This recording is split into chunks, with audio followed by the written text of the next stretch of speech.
Philosophy, Theology, and Buddhist Studies. If God is omnipotent, why does suffering still exist? What are philosophy and theology?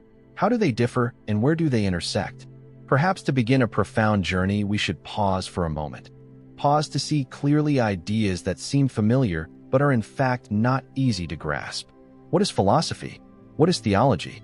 And why, when we address the great question of suffering, do we need both?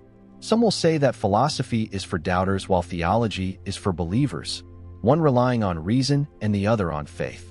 But in truth, if we travel far enough along both paths, they can meet. Philosophy, a word that sounds grand, but whose meaning is remarkably simple. In Greek, philo means love and sophia means wisdom or intellect. So philosophy is simply the love of wisdom, the desire to understand the world, to understand ourselves, to understand life, death, and our purpose for being. Philosophy is not the exclusive domain of Plato, Aristotle, or Kant. It is the work of a child who first asks, "Why must people die?" It is the work of a suffering person who looks up at the sky and asks, "Why has this happened to me?" Philosophy does not necessarily provide answers, but always begins with a question, a sincere question, a fearless question. Then, following those questions, we learn to reason, to examine, to critique, to view issues from many angles. And what about theology?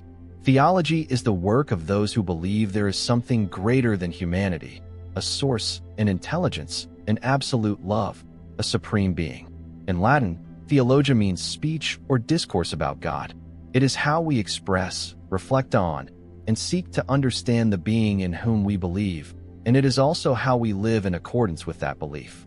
Theology may draw on the Bible, on religious texts, on tradition, but it also springs from inner experience, from moments when people feel touched by something sacred.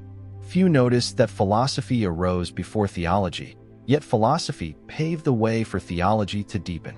Faith cannot rest solely on emotion. Faith must also be examined and tested and understood. Reason, though it cannot reach God, can help us remove layers of misunderstanding about the divine. Philosophy asks, does God really exist? If so, where is the evidence? If not, does morality still have any foundation? Theology asks, who is God? Why does God remain silent when we suffer? What does God want from us? Does God truly love us? And if so, why allow us to fall into despair? Both begin from different starting points, but stand before humanity's greatest challenge, suffering. You may have heard atheist philosophers like Nietzsche or Sartre rebel against God because they cannot accept blind faith in a world like this. You have also heard theologians like Augustine, Aquinas, or Kierkegaard who do not deny suffering but find light within it. Their difference lies not only in belief or doubt, but in how they face suffering, whether to flee from it or to meet it with deep questions. We need philosophy because it will not let us be complacent. It teaches us to ask questions, even in despair, and in asking we preserve our dignity. We do not surrender to fate or slumber in empty faith. Yet we also need theology because reason alone may not carry us through the dark night. Imagine a mother who has lost her child. You might say, the world is meaningless. This is the consequence of random chance. Life simply is this way. Do you think such reasoning would ease her pain? Reason may be correct, but it is useless when the heart is broken. Theology does not exist to explain everything, but to embrace us when we have nothing left to cling to. Are philosophy and theology opposed? Certainly not. They are like the two legs of a person walking through darkness. One leg steps by reflection and the other by faith. If you walk with only one leg, you will not go far. Why must we understand this before asking? If God is omnipotent, why is there suffering? Because if you rely solely on philosophy, you may end in atheism or bitterness. But if you rely solely on theology, you may fall into shallow consolation and avoid the question altogether.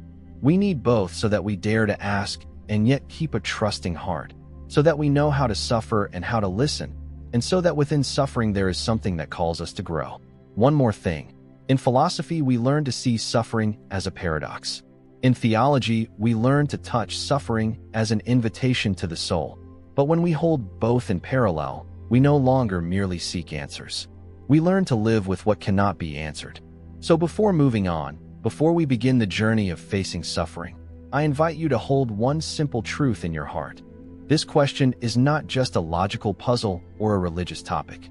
It is the shared sigh of millions who live and endure, who seek light in the darkness. If you are still here, you may carry that question within you too. Then come walk with us, slowly, deeply, for some questions do not need an early answer. They only need our courage not to give up along the way. What is Buddhist studies? A comparison with philosophy and theology. Some questions seem simple, but the more we ponder them, the more we find ourselves before an abyss. What is Buddhist studies? A religion, a philosophy, a way of life, a spiritual journey, or all of the above? If it is all of the above, what are the commonalities and what are the differences between Buddhist studies, philosophy, and theology? Let us listen slowly. Buddhist studies is not merely a system of doctrines, but an endless exploration of the nature of suffering and the path to its cessation. Unlike theology, which is based on faith in a supreme being, and unlike philosophy, which builds on analytical reason, Buddhist studies takes a third path, a path of experience, practice, and contemplation. The Buddha did not begin with the concept of God. He began with human beings, with the very suffering in our hearts. He did not ask, who created the world, but asked, why do we suffer and how can we be free from suffering? Those four questions of the Four Noble Truths are the root of all Buddhist studies. While philosophy proceeds from abstract propositions and theology from divine revelation, Buddhist studies begins with lived suffering, with daily life. No ambiguity, no metaphysics, no distant visions. Buddhist studies does not require blind faith. The Buddha said, "Do not believe just because I say so. Do not believe just because the scriptures say so. Observe, examine, and experience the truth for yourself. Only then should you believe." Philosophy calls this critical thinking. Science calls it empirical inquiry. In Buddhism, it is faith born of wisdom, not of fear or blind worship. Some say Buddhist studies is a living philosophy.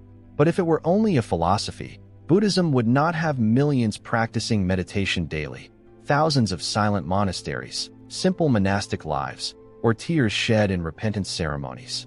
Buddhist studies is not only for understanding, but for practicing, for transforming, for letting go, and for finding freedom. Philosophy often stops at reason. Theology stops at faith. Buddhist studies goes further. It goes deep into the body, into the mind, into each breath. If philosophy is like a lamp of reason illuminating the world, then Buddhist studies is like a candle lit within yourself. Never blinding, but always warm. Never loud, but always enduring.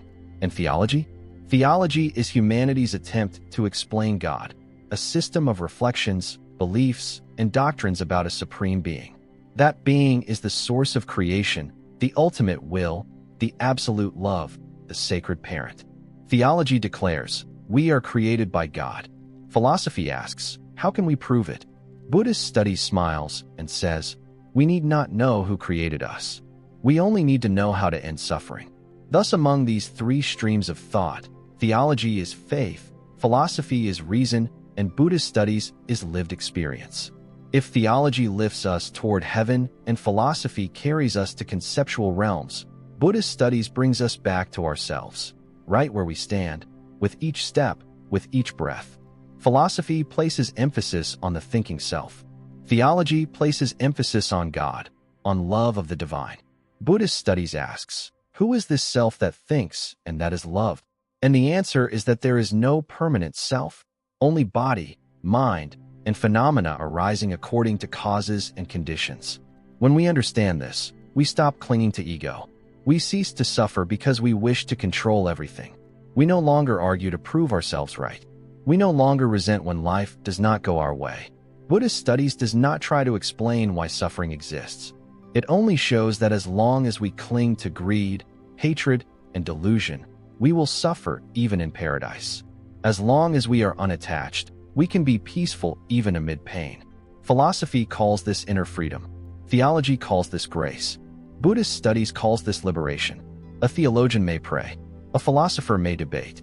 But a Buddhist practitioner simply sits, breathing in with awareness and breathing out with awareness, nothing more. Yet through that simple act we can pass through suffering.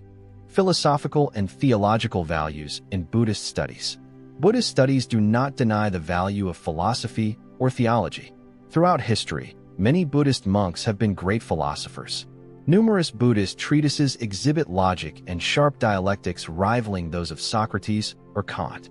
Buddhism also adopts a spirit of reverence, not for a single creating God, but for the enlightened ones who have gone before and opened the path. The Buddha once said, "I am not God, nor a dispenser of grace. I am only a guide." This statement can be seen as the manifesto of Buddhist studies, someone who does not claim to be a savior, but who has suffered, overcome, and now returns to lead others by the hand.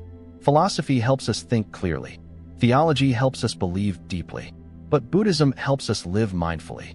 Each breath, each step, each moment becomes an opportunity for awakening, without waiting for another world or a future life. Therefore, Buddhism is neither a religion of promises nor a philosophy of mere concepts.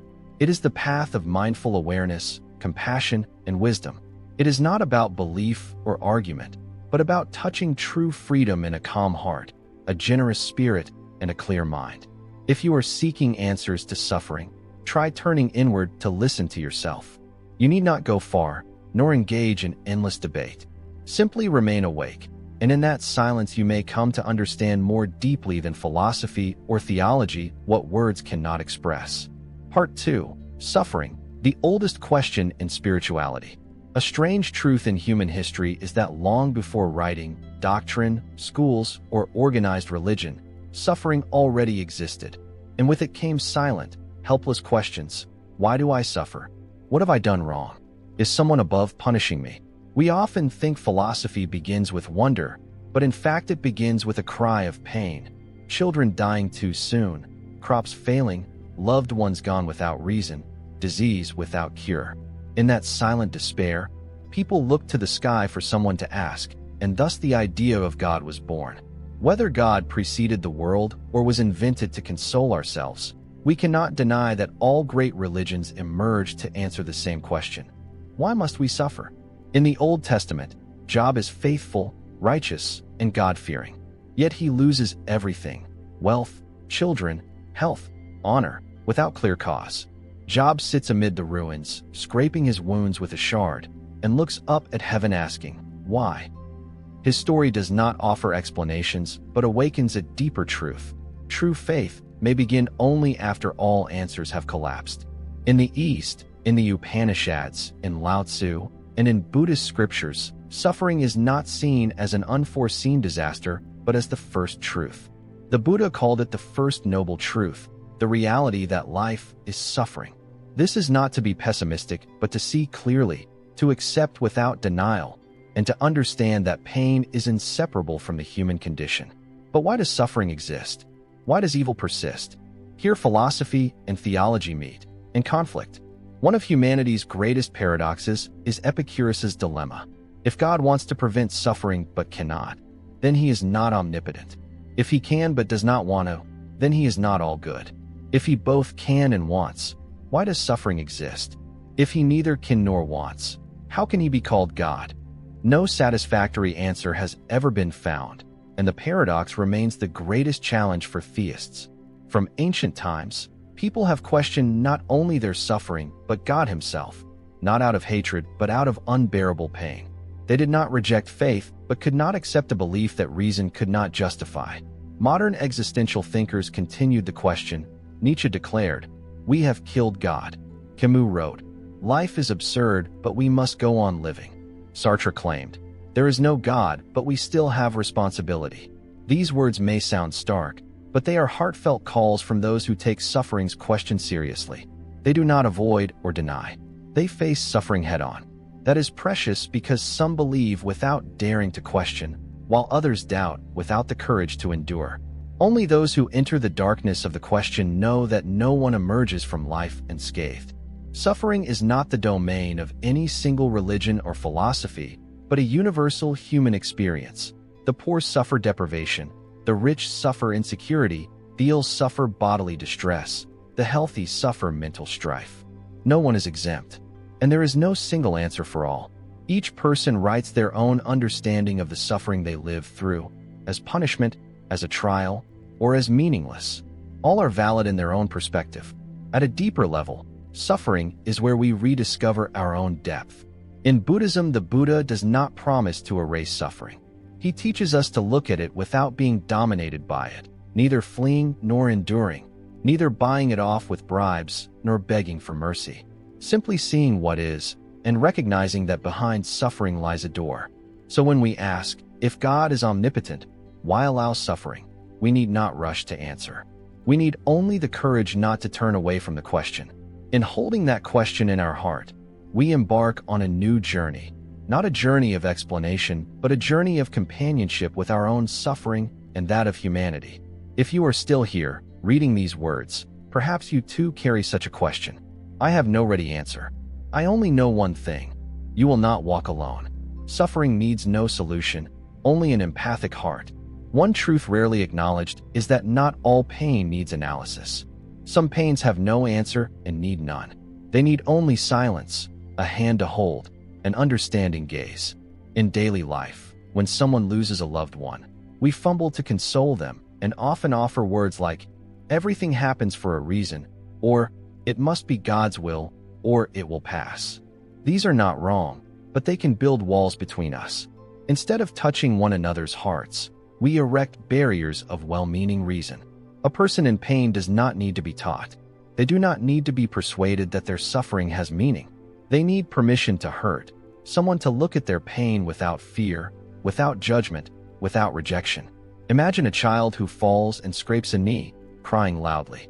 You do not say, falling is natural, or this will make you strong.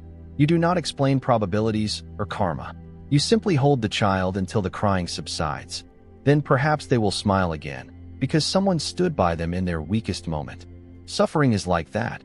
It needs no explanation, only accompaniment. Many have asked, why do I pray and see no miracle? Or why do I believe and my life still falls apart? Perhaps the miracle is not in changing events, but in your ability to open your heart after it has been shattered. Perhaps God's voice comes not in thunder from above, but through a friend's presence, a nurse's caring touch, a mother's hand on her child's forehead. We live in an age of abundant knowledge, but we have forgotten how to be there for each other, in silence, in empathy, in unspoken understanding. A young woman once told me she lost her husband in an accident. Many friends came bearing comforting words, then left one by one. Only one stayed, saying nothing, simply sitting with her all night, offering water or a glance. She said, I remember no words, only that someone sat quietly by me. That saved me from the abyss. You see, not everything needs to be said. Clarity can become a barrier. Ambiguity can hold our hearts. When you hurt, you do not need to hear, everything will be fine. Because maybe you do not need to be fine. You only need someone not to abandon you at your weakest. When you are lost, you do not need someone to immediately direct you. You need someone to slow down and walk with you for a while. If anyone asks, why doesn't God act when we suffer? Perhaps God is already at work, not by grand interventions, but through countless small acts of presence among people, through compassionate eyes, through silent charity, through those who stay beside one another when the world turns away. Suffering needs no erasure. It needs to be embraced. And sometimes another's quiet presence is the clearest embodiment of the divine. My dear friend, perhaps you are in a dark season of life. Perhaps you have asked, why me? Why now? What did I do wrong? I have no answers and dare not pretend to know your pain. I only want to say this. If you are still here, still reading, then you have not completely fallen. And that alone is worth honoring. In a hurried world, the very act of pausing to feel pain, to breathe, to ask questions, to move slowly is the greatest courage of all. You don't have to be strong. You only need to be honest with your sorrow, honest with yourself, honest with the journey that is still unfinished. If someone is beside you now, thank them. If there is no one, know that you are still accompanied, at least through these words. Don't rush to overcome suffering, and don't hastily draw conclusions.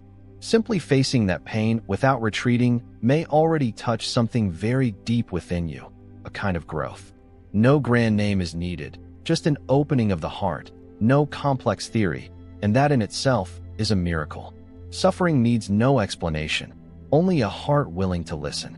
If you can become such a listener, for yourself and for others, You will be a small light in a world desperately needing warmth. Some say that faith alone can conquer everything, but faith itself needs a place to rest. Not every faith leads to light, and if misplaced, it may lead one farther astray. For those who believe in God, suffering is the hardest to accept because they believe He is omnipotent, all good, all wise, able to do anything, loving all, knowing all beforehand. But if that is true, why does injustice persist? Why do the innocent die young? Why do the cruel grow rich? Why is there war, violence, starving children? If God truly is love, why is this world still full of tears? Not everyone dares to ask, but almost everyone wonders in their heart.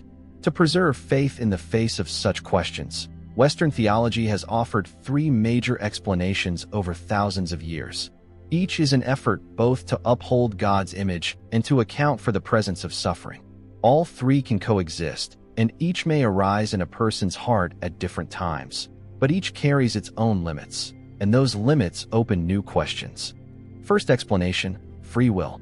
God gave humanity the greatest gift, freedom. Freedom to love or hate, to do good or evil, to believe or doubt, to cause suffering or to cease it. Because freedom must be genuine, God, even in His omnipotence, does not override it. To intervene would make love insincere and morality coerced. A person virtuous out of fear of punishment is not truly virtuous. A child obedient only under surveillance does not truly understand love. Thus God remains silent, not powerless, but honoring the freedom He bestowed. Second explanation, suffering as trial and refinement. Pain in life is not meaningless, but serves to purify the human spirit, like gold shining only after fire, or a tree growing deep roots in the wind. Without trials, we do not mature. Without pain, compassion never ripens. You cannot comprehend compassion until you have been weak. You cannot learn forgiveness until you have been hurt. You cannot know love until you have lost. Thus, suffering is not to torment, but to awaken something nobler within us. God sends hardship not to harm, but to remind us of the noble nature we have forgotten. Third explanation, suffering beyond human understanding. Some truths only God knows. Our limited intellect cannot grasp the grand design. Like a child who does not understand why bitter medicine is necessary, or a caterpillar unaware of the chrysalis that confines it. God sees the whole picture. We see only fragments. Our lack of understanding does not imply the absence of reason. This view brings comfort by inviting us to relinquish control and accept that we are not the center of the universe. All three views have value and also limitations. Free will asserts human responsibility but can feel like abandonment. If God foreknows everything, do we really have freedom? The idea of suffering as a trial is noble, yet it can become an excuse for injustice. Is a blind child undergoing a trial of faith? The mystery view fosters humility, but can breed resignation. If nothing can be understood, how do we improve the world? No approach is perfect or entirely wrong. They blend like primary colors to yield countless perspectives in each heart. A fatherless child sees differently than a bereaved parent. A betrayed person differs from someone chronically ill. No two people's suffering is fully comprehensible to others. Thus, even after studying all theology, reading every scripture, mastering all philosophy, no one has the right to tell a suffering person, "I know why you hurt." We know nothing for certain, and perhaps the one thing we should retain is humility. Humility to admit that each needs their own time to make sense of their suffering, and no one can force another to understand before they are ready. By listening to these three explanations, we begin to reflect on ourselves. Where am I on my journey through pain? What do I need? A logical explanation, an embrace, or a silent presence? Perhaps the crucial question is not where suffering comes from, but who we become after it. The question shifts from, why did God allow this, to what light can I find within this? And only each of us can answer that in our own way. Many believers wrestle with this. If we truly have freedom and suffering arises from our choices, why does God allow it? Why does He not intervene from the start? This simple question is perhaps theology's greatest paradox. If God is all-knowing, He foresaw every atrocity. If all-powerful, He could have prevented it. If all-good, He would not permit such pain. So why create humanity, knowing they would unleash war, violence, corruption, injustice? Imagine an architect designing a building, fully aware its electrical system will short and catch fire, yet still building it, and then saying, "I respect the free will of the wires." It sounds absurd. The question, why did God create beings destined to cause suffering, is a cry for justice. I did not choose to be born into this world. Why must I pay the price? If there is a creator, he must bear some responsibility, not merely stand aside saying, "I gave you freedom. What you do is up to you." Some theologians respond that God limits his own power out of love, so our freedom is genuine. For if every event were divinely controlled, the world would be a stage and we mere puppets. Yet others counter, if God knows our every move in advance, is our freedom real? It would be like playing chess against someone who has scripted every move and knows your strategy. Are you really playing? Or just acting out a predetermined script? Another view holds that God refrains from intervention because he values genuine growth. He desires beings capable of making mistakes and learning from them. Without the possibility of error, there can be no true love. Without knowing hurt, one cannot truly forgive. Thus, suffering and failure are inherent to freedom. But this explanation offers little solace when pain is not chosen. A child does not choose abuse. A person born blind did not ask for it. Some suffering stems from social, historical, or environmental forces beyond personal control, war, poverty, systemic injustice. Then freedom feels like a burden we never asked to bear. Modern theologians question whether we have assigned God qualities he never claimed. Perhaps omnipotent, omniscient, all good, are human projections onto the divine. If we reimagine God not as a distant controller, but as the life force within all things, connecting rather than commanding, sustaining rather than manipulating, then suffering need not be seen as his doing. God does not inflict pain, but walks with us through it, present not on a distant throne, but in the compassionate gaze of a nurse, the comforting hand of a friend. This perspective lacks rigorous logic, but it helps us breathe easier, accept more readily, and open our hearts. If God is present in every moment, then our suffering is not his indifference. He is here, in our very breaths. And if so, the question, why does God allow suffering, becomes less philosophical and more a reminder that we too share responsibility. We, endowed with freedom, can choose not to blame but to act, to be God's hands in easing another's pain, his eyes of compassion, his heart of solidarity. Perhaps each of us can be that gentle presence in someone else's storm. Instead of asking, "Why doesn't God intervene?" let us ask, "What am I doing?" And if we each begin there, the world may see a little less suffering. Not because God's intervention changes circumstances, but because people step out of victimhood to become companions, healers, and small lights in a long night of pain. Not everyone learns from suffering. Some remain shattered by their pain for life. Some brace themselves and endure. Some fall silent, smoldering with resentment. Yet others grow quietly, unknown, unsung, walking through their suffering alone until they become a different person. There is a paradox seldom spoken. Though no one desires suffering, it is the most genuine crucible of the soul. No master in this world has not known suffering. No profound mind has never lost its way. No heart capable of love has never been cracked. Have you ever felt that way? When every door closes, when all you once believed collapses, when no one listens, and you can no longer pretend to be strong, just you and the darkness within. And in that darkness something shifts, not loudly, not brilliantly, not a divine light or exalted revelation, but a letting go, a softening, an understanding without words. You may not become a better person, but you become truer. You need not prove yourself right or explain everything. You need only live honestly with your pain. Then, ever so subtly, you begin to see others with different eyes. Those who have suffered look on suffering with gentleness, for they judge no one. They know no one chooses pain or seeks to break. Those who have known pain understand that presence matters more than words. Silence can speak deeper than speech. You will no longer blame life as harshly, because you realize life is not against you. It simply favors no one. It comes and goes, operating as it does. Something new arises in you. Endurance, compassion, a softness of spirit that those who have never suffered lack. A meditation teacher once said, "No one attains wisdom simply by reading books.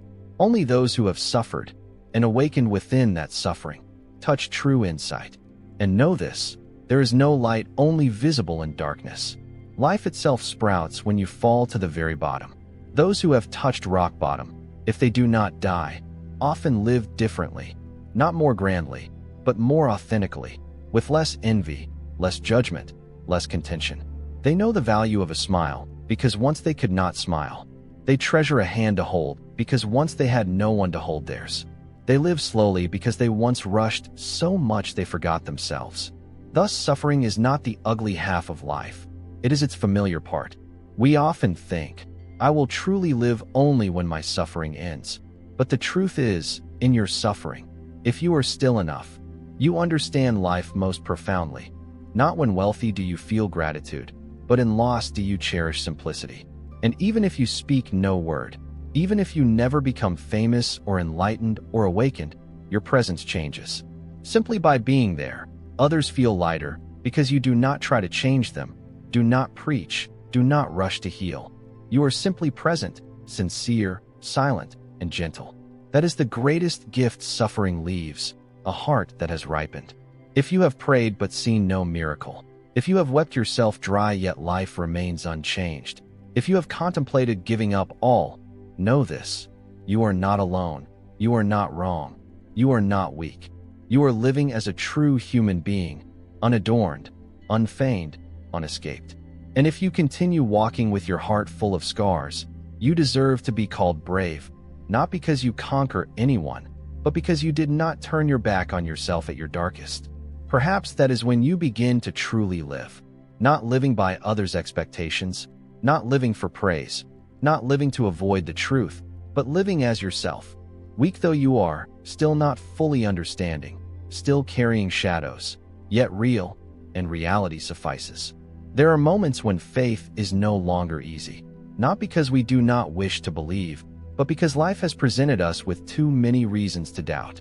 We live in a world of science, reason, and advanced technology. Everything demands verification, everything requires evidence.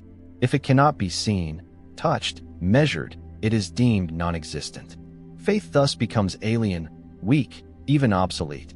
Some say, to believe is to know nothing yet believe anyway. That faith is blind, rejecting reason.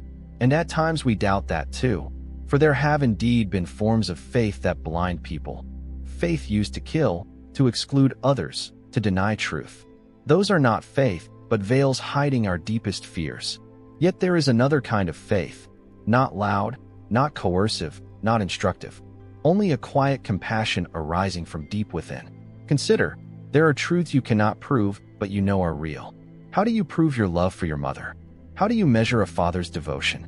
How do you know loyalty before being tested?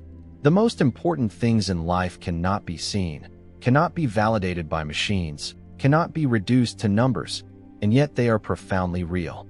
True faith is not the denial of reason, but the acceptance of its limits.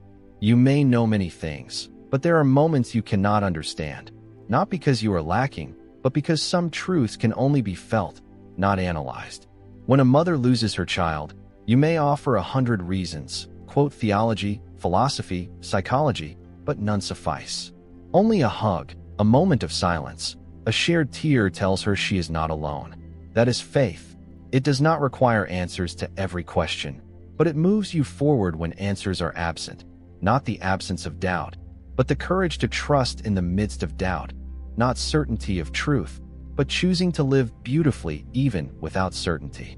A theologian once wrote, I believe in God not because I have seen him, but because without him I cannot understand why I can still love in this world.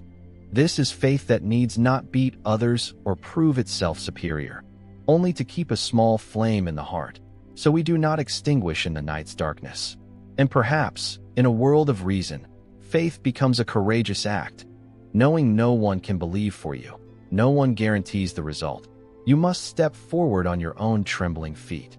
But when you do, you discover beyond doubt a strange tranquility, no proof needed, no explanation required, only presence. You may no longer believe as you once did. You are no longer the child praying for reward. You no longer believe out of fear. You have matured, and your faith has matured with you.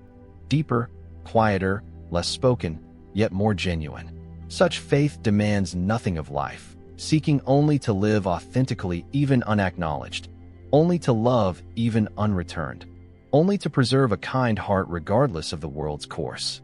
A person can read thousands of books, travel many lands, accomplish great deeds, but if in their heart they hold no spark of faith, they will quickly grow weary. Faith is not a destination but a refuge when you fall, when you lose, when you have nothing left. And then you realize true faith does not lie in reasons, but in trust in the unexplainable, not because it is right, but because without it you would wither, not because it is strong, but because without it you would lose the will to live kindly in a world of reason. Faith is not its opposite, but its complement, a part where reason cannot reach. Like a bridge, reason brings us to the shore, but faith is the final leap. And sometimes, simply preserving that faith in your heart makes you a small miracle in this world. Buddhism and suffering need no God, yet still offer a path through darkness by awakening. We have spoken much of God, omnipotence, love, responsibility, and paradox. But now let us lay aside all those notions, not to deny them, but to try seeing from another vantage. Without God, without a creator, without supreme power, only human beings and our own suffering. That is where Buddhism begins. Unlike theistic religions, Buddhism does not rely on a divine being to explain the world. No one created this universe. No one grants favors or punishes. Reality is the result of an endless chain of causes and conditions. There is no divine will orchestrating events, only the universe's law, like a current, impersonal, silent, yet precise to its core. The Buddha taught, life is suffering, not to make us gloomy but to prevent illusion. Suffering is no one's fault, no one's design, no one's hatred. It is the essence of life. Wherever conditions arise, decay follows. Where there is birth, there is aging. Where there is attachment, there is separation. Where there is body, there is illness. Where there is desire, there is loss. The Buddha did not come to answer, why do we suffer? He only declared, suffering is real, and offered a path to end it. He did not demand belief, only invited experimentation. No faith, only observation. No prayer, only mindfulness. So, from where does suffering arise in Buddhism? Not from God, but from within our own minds, from ignorance, craving, aversion, and delusion. We want to hold, want to control, want everything to be as we wish. When we cannot, we suffer, we hate, we wish to erase the source of our discomfort. Unable to erase it, we endure. We fail to see things as they are, we imagine, we construct a world of illusions, then despair when reality differs. That is the root of suffering. It needs no external cause. We ourselves create it. And because of that, we can also end it. If we are the cause, we are also the gateway to freedom. Not everyone learns from suffering. Some remain shattered by their pain for life. Some brace themselves and endure. Some fall silent, smoldering with resentment. Yet others grow quietly, unknown, unsung, walking through their suffering alone until they become a different person. There is a paradox seldom spoken of. Though no one desires suffering, it is the true crucible of the soul. No teacher in this world has never known suffering. No profound mind has never lost its way. No heart capable of love has never been cracked. Have you ever felt like that? When every door closes, when all you once believed collapses, when no one listens, and you can no longer pretend to be strong, just you and the darkness within. And in that darkness something begins to shift, not with noise, not with brilliance, not with holy radiance or lofty revelation, but as a letting go, a softening, an understanding that needs no words. You may not become a better person, but you become a truer one. You needn't insist on being right or explain everything. You only need to live honestly with your pain. Then, ever so quietly, you begin to see others differently. Those who have suffered look upon suffering with gentleness, for they do not judge. They know no one chooses pain. No one seeks to break. Those who have known pain understand that presence matters more than words. Silence can be deeper than speech. You find yourself no longer blaming life so harshly, for you realize life is not against you. It simply favors no one. It comes and goes as it does. Something new arises in you. Endurance, compassion, a softness of spirit that those who have never suffered lack. A meditation teacher once said, "No one attains insight merely by reading books. Only those who have suffered and awakened within that suffering touch true wisdom. And know this, there is no light visible only in darkness." Life itself sprouts when you have truly fallen. Those who touch rock bottom, if they do not perish, often live differently, not more splendidly, but more authentically, with less envy, less judgment, less competition. They know the value of a smile, because once they could not smile. They treasure a hand to hold, because once they had no one to hold theirs. They live more slowly because they once rushed so madly they forgot themselves. Thus, suffering is not the ugly side of life. It is its intimate part. We often think, only when my pain ends will I truly live. But the truth is, in your suffering, if you are present enough, you understand life most profoundly. Not in wealth, but in loss do you cherish simplicity. And even if you speak no word, even if you never become famous or enlightened or awakened, your presence changes. Merely by being there, others feel lighter, because you do not try to change them, do not preach, do not rush to heal. You simply remain sincere, silent, and gentle. That is the greatest gift suffering leaves, a heart that has ripened. If you have prayed but seen no miracle, if you have wept yourself dry yet life remains unchanged, if you have wanted to give up everything, know this: you are not alone, you are not wrong, you are not weak. You are living as a true human being, unadorned, unfeigned, not fleeing. And if you still walk on despite your heart full of scars, you deserve to be called brave, not because you have conquered anyone, but because you did not turn your back on yourself at your darkest. Perhaps that is when you begin to truly live, no longer living by expectations, no longer living for praise, no longer living to avoid truth, but living as yourself.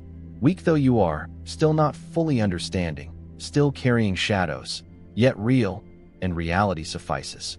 There are times when faith is no longer easy, not because we do not wish to believe, but because life has given us too many reasons to doubt. We live in a world of science, reason, and advanced technology. Everything demands verification, everything requires proof. If it cannot be seen, touched, or measured, it is deemed non-existent. Faith thus becomes alien, weak, even outdated. Some say, to believe is to know nothing yet believe anyway. That faith is blind, a refusal of reason. And at times we doubt that too, for there have been forms of faith that blind people. Faith used to kill, to exclude, to deny truth. Those are not faith, but veils that hide our deepest fears. Yet there is another kind of faith, not loud, not coercive, not didactic. Only a quiet compassion springing from within. There are truths you cannot prove, but you know they are real. How do you prove your love for your mother? How do you measure a father's devotion? How do you know loyalty before you test it? The most essential things in life cannot be seen, cannot be validated by machines, cannot be reduced to numbers, and yet they are profoundly real. True faith is not the denial of reason, but the acceptance of its limits. You may know many things, but there are moments you cannot understand, not because you lack capacity, but because some truths can only be felt, not analyzed. When a mother loses her child, you may offer 100 reasons, quote theology, philosophy, psychology, but none suffice. Only a hug, a moment of silence, a shared tear shows her she is not alone. That is faith. It does not demand answers to every question, but it moves you forward when answers are absent. It does not deny doubt, but it dares to trust amid doubt. It does not require certainty, but it chooses goodness even without it. A theologian once wrote, "I believe in God not because I have seen him, but because without him I cannot understand how I can still love in this world." This is a faith that needs not overwhelm others or prove itself superior, only to keep a small flame in the heart so we do not extinguish in the night's darkness. And perhaps, in a world of reason, faith itself becomes a courageous act, knowing no one can believe for you, No one guarantees the outcome. You must step forward on your own trembling feet. Yet when you do, you find beyond doubt a quiet peace. No proof needed, no explanation required, only presence. You may no longer believe as you once did. You are no longer the child who prays for reward. You no longer believe out of fear. You have grown, and so your faith has matured. Deeper, quieter, less spoken, yet more genuine. Such faith asks nothing of life, needing only to live authentically though unacknowledged, only to love even when unreturned, only to hold a kind heart despite the world's ways. A person can read 1,000 books, travel many lands, achieve great deeds, but if their heart holds no spark of faith, they will soon grow weary. Faith is not a destination but a refuge when you fall, when you lose, when you have nothing left. And then you realize true faith lies not in reasons, but in trust of the unexplainable, not because it is correct, but because without it you would wither, not because it is strong, but because without it you would lose the will to live kindly in a world of reason. Faith is not its opposite, but its complement, where reason cannot reach. It is like a bridge. Reason brings you to the shore, but faith is the final step across. And sometimes, simply preserving that faith in your heart makes you a small miracle in this world. Buddhism and suffering without God. Buddhism and suffering do not require God, yet they offer a path through darkness by awakening. We have spoken much of God, omnipotence, love, responsibility, and paradox. But now let us lay aside all those notions, not to deny them, but to see from another angle. Without God, without a creator, without supreme power, only human beings and their own suffering. That is where Buddhism begins. Unlike theistic religions, Buddhism does not rely on a divine architect to explain existence. No one created this universe. No one grants favors or punishes. It is the result of an infinite web of causes and conditions. There is no divine will orchestrating events, only the universe's law, like a current, impersonal, silent, yet precise. The Buddha taught, life is suffering, not to make us pessimistic, but to dispel illusion. Suffering is no one's fault, no one's design, no one's hatred. It is the nature of life. Wherever conditions arise, decay follows. Birth invites aging, attachment brings separation, embodiment invites illness, desire invites loss. The Buddha did not come to answer, why do we suffer? He only declared, suffering is real, and pointed to the path of its cessation. He did not demand belief, only invited experimentation, no reliance on faith, only mindful observation, no prayer, only awakened attention. So where does suffering come from in Buddhism? Not from God, but from within our own minds, from ignorance, craving, aversion, attachment. We want, we cling, we control, we insist on our own way. When thwarted, we suffer, we resent, we seek to erase the source of our displeasure. Unable to do so, we endure. We fail to see things as they are, we imagine, we fabricate illusions, then despair when reality contradicts them. That is the root of suffering. It needs no external cause. We ourselves create it. And because of that, we can end it. If we are the cause, we can also be the door to liberation. There are questions that have no answers, or rather, that don't need answers. The question, if God is omnipotent, why is there still suffering, is one of them.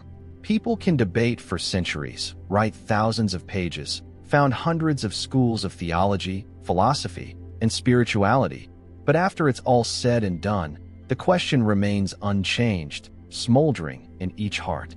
Because it is not a math problem, not an exam question with a single correct answer. It is a door into our own vulnerability, our own powerlessness, into what we have never spoken. Perhaps we need not rush to solve it. Simply sit with it, as you would with an old friend. No need to conclude, no need to win or lose, only presence. Perhaps God does not want us to understand Him with reason, but to live with Him through our own fragility. Perhaps He does not need us to prove His omnipotence. He only needs us to learn how to love, even when the world remains broken. Perhaps what matters is not whether we resolve the paradox, but whether we can stay by someone's side while they hurt, without trying to explain anything. Because when someone loses a loved one, They don't need a theological theorem. They need you to sit with them, to hold their hand, to simply be there. And likewise, when you are in pain, you don't need someone telling you to believe, to understand, to be strong. You need a peaceful place where you can breathe, a space to be weak without advice, a space to be sad without being urged to move on. If God is somewhere, perhaps He is present in those very spaces, spaces without words, without judgment, spaces of silent, warm presence like an embrace. And if you do not believe in God, that is okay too. You don't need to believe. You only need to live authentically. To allow yourself to feel pain without closing your heart. To allow yourself to be sad without harming anyone. To allow yourself to be weary yet still treat yourself kindly. That itself is a form of spirituality. And if you are a believer, please don't let your faith become a shield. Don't use God to hide your own fear. Let your faith be a place where you dare to face your deepest pain, without running away, without excuses, simply staying. Dear friend, the journey you have taken with us has not been easy, superficial, or shallow. You have been patient enough to listen to every layer of reflection, brave enough not to avoid the paradox, and quiet enough not to need anyone else to tell you what's right or wrong. You are on a very personal journey, a journey deeper than knowledge itself, the journey of inner maturity. We do not expect you to understand everything. We only hope you slow down a little, listen to your heart a little more, and treat your own pain, and the pain of others, a little more gently. That alone is enough. For you may never know why suffering exists, but you can live in a way that makes it meaningful. And perhaps through that suffering you begin to understand a bit about human hearts, about life, about the light within darkness. Dear friend, if you have stayed with us until the very end of this journey, perhaps you too carry a question that needs no words, no clarity, something silent but very real. You may have suffered, you may be suffering now, or you may simply have sat alone at night wondering why everything happens as it does. If so, thank you for your courage not to turn away, for your gentleness in not closing your heart, and for your sincerity in listening.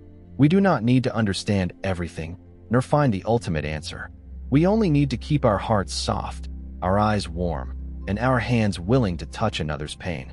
That alone is a miracle. You are listening to TN Viet, where gentle stories touch the deepest places.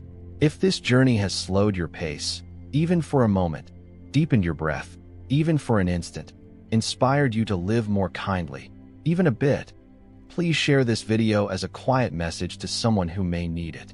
They may be hurting but unable to speak. If you have a question in your heart, write it below. We read them all, not just to answer, but to keep walking together in silence. And if you feel a kinship, please don't leave yet. Stay with us, and together let us walk more slowly, more deeply, and further still. See you in another video.